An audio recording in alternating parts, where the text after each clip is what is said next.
Let's roku 79 je film, který měl vynikající úvodní slogan. Ve vesmíru vás nikdo neuslyší skřičet. Což samozřejmě jako je klasika, protože ve vesmíru vždycky slyšíte všechny lasery a veškerý křik, ale právě to, že vás jako nikdo neuslyší křičet, je to stělesnění toho žánru. Horor walkaway, bojíte se toho prázdna. To je ten základ, že ten film opravdu tematizuje sám sebe jako vesmírný horor, jako strach z prázdna a zároveň z toho, že tam je ještě něco navíc, co je ten bod hlavní klíčový. O co tam jde, všichni ten film znají, ale možná si neuvědomují, čeho se vlastně bojí přesně. Když to vidíte ten film poprvé, což jako teďka se vám jako nemůže už stát asi, tak nevíte, kdo zemře v tom filmu. Ten film, když přišel do kin, tak vlastně se s ním nehráli žádný velký hvězdy. A nebylo jasný, kdo opravdu z té posádky, jak si 10 malých černoušků, kdo bude poslední. Je jasný, že dneska z hlediska hororového žánru, že poslední musí být holka, final girl, protože prostě v hororu se nebojuje do posledního muže, ale do poslední dívky vždycky.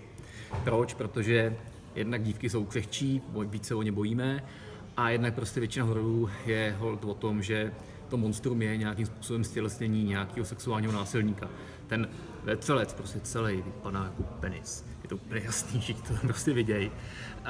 Takže je to ten strach z té penetrace, je to strach ze znásilnění, je to strach z těhotenství. Ten film jako tematizuje právě to těhotenství, že kdokoliv může otěhotnět, včetně muže. Ten film je úplně fascinující v tom, že první penetrovaný je muž, že jo, prostě ten to dostane, pak to vytryskne ven z něho všechno. Takže prostě ten strach je stělesnění právě toho, že se bojíme toho, co je uvnitř nás, že by nás něco roste, že by nás něco mohlo něco růst. Ženy to znají, tolik se toho možná nebojí, některý jo, muži se toho bojí podstatně víc. Takže je to stělesnění strachu, který je vlastní mužům i ženám, ale mužům o něco víc. A proto se ještě o něco víc bojí o tu ženu. Je to fakt jako brutálně zakomplexovaně do sebe zatočený.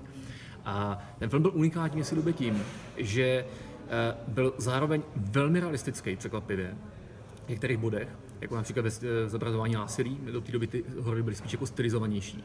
A zároveň je stylizovaný z hlediska toho prostředí, protože ta vesmírná loď sice ona působí, že je taková jakoby obyčejná, ošumtěná, oprýskaná a tak dál, ale zároveň je stylizovaná jako hororový strašidelný gotický zámek, jako vertikálně, na furt něco visí, kape dolů prostě a tak.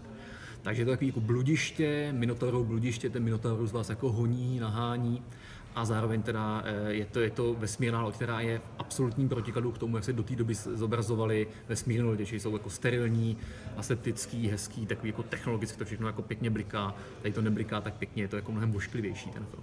Je to film, u kterého opravdu lidi při prvním promítání byli, jako opravdu reálně to způsobovalo jako nabalování. Je to první film, kterým se hodně zvrací mimochodem hollywoodský, přestože to není klasická tekutina fyziologická, je to teda ta androidní, ta bílá, ale i tak to prostě stojí za to, je to rozhodně jako věc, která do té doby nebyla k vidění.